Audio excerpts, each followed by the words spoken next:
Yun. Yun, nagmamatic na siya. 1 minute.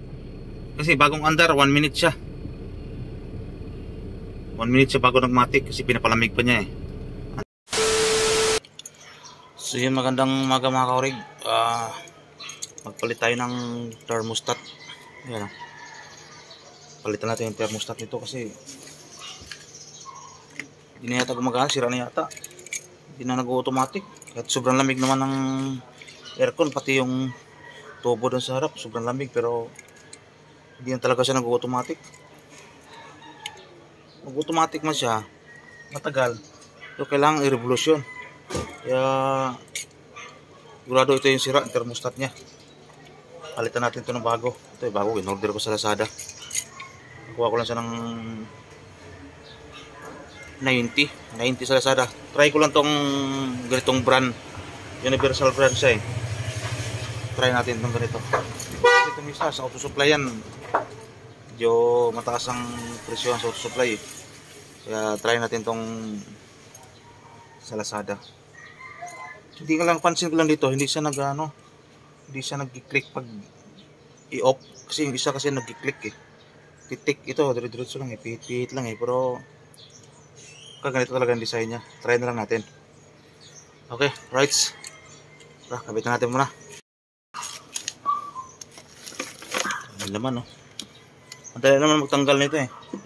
Ito, Mitsubishi Lancer. Ito, naka-ano naman yan eh. Pisilin mo lang yan dito. Oh. Tapos kabila din. Yan. Yan. Baba na yan. Sulat yung upuan. Ups. Ayan o. Oh, ayan, bumaba na. Hindi na natin tanggalin. Naka-ano yan doon? Naka-tornilyo yan. Ito, dalawa. Pero hindi na natin tanggalin kasi may lukot naman na eh. Ayan, ganyan. Ito yung thermostat to. Naka-manual thermostat na pala to. Kasi hindi na gumagana yung urig na rito eh. Ayan, manual thermostat. Ito yung palitan natin. Dahil na may kabit to kasi nasaksak lang naman yan dyan eh. Butin lang naman yan. Ayan. Tapos butin natin ito.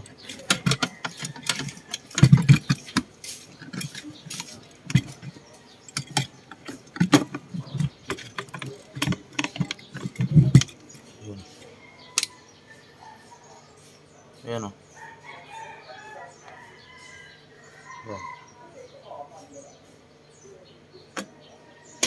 Sa template. Palit natin.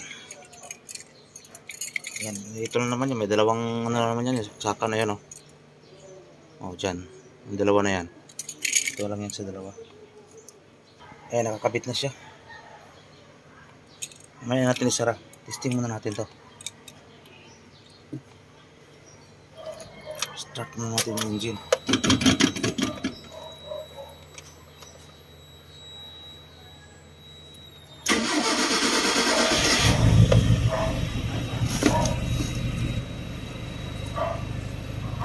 Antayin muna natin yung minute na konti yung makina bago natin i-on yung aircon. Ilang minuto lang. So yan mga kaurig, medyo mainit na yung makina. Buksan natin yung aircon.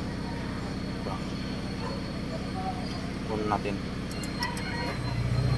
Ay, tumaas na yung minor niya, naka-on na yung aircon. Sarado muna natin yung pinto. Ayan, antayin natin kung mag-matic. Kasi hindi ito nag-matic eh. Luma kong thermostat, di na nag-matic to. Abangan na lang natin. Gaano katagal. Pero matagal-tagal yan sa unang andar. Kasi palamigin pa niya yan eh. Abang-abang na lang, abang-abang. Hintayin natin.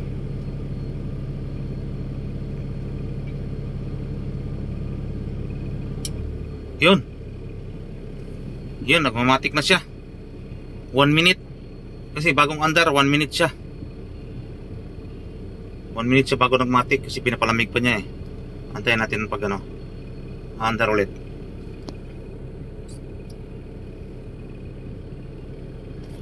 Yan, Narinig nyo yung tick dyan.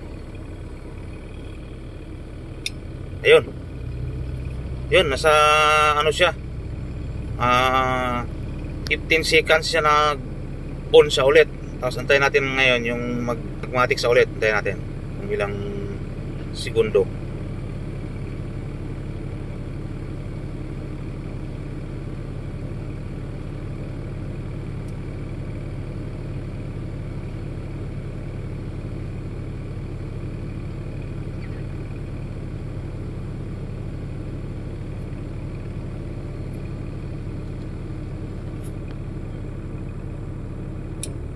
Oh, yun.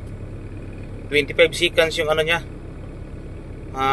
Bago siya automatic ulit, bago siya nag-off yung thermostat. So good siyan kasi itong ginawa ko, tinusok lang sa loob eh. Ang dapat talaga sana diyan, ang dapat talagang gawin diyan, itusok mo yan diyan doon sa sa evaporator. Tusok patagos ng ganon. Yung ginawa ko, tinusok ko lang muna dyan sa box nya. Kaya siguro medyo matagal. Pero pag nakatusok sa evaporator yan, sigurado na sa 10 to 15 seconds magmamatic yan. Pero temporary ko muna yan. May pasok kasi ako eh. Pag may time na ako, buksan ko yung box ng evaporator. Tapos itusok ko yun doon sa kasi dati nakatusok yan, hinugot ko lang. Kasi mas maganda kung nakatusok ganun para magbilis magmatic. So yun, okay pala, ayos pala yung nakuha kong thermostat sa Lazada. Mura lang kasi sa auto supply may higit 200 eh. Meron bilis magmatic oh. May bilis na siya ngayon. Lalo na yung pag tumatakbo, lalo mo sa bilis yan. Ito nakahinto lang to. Yan, bumibilis na siya ngayon eh. Ilang segundo na lang eh. Pero mas maganda talaga kung nakatusok sa evaporator ganon. Goods yung thermostat nga. Thermostat na yung problema niya. Ayos. Okay. Maraming salamat.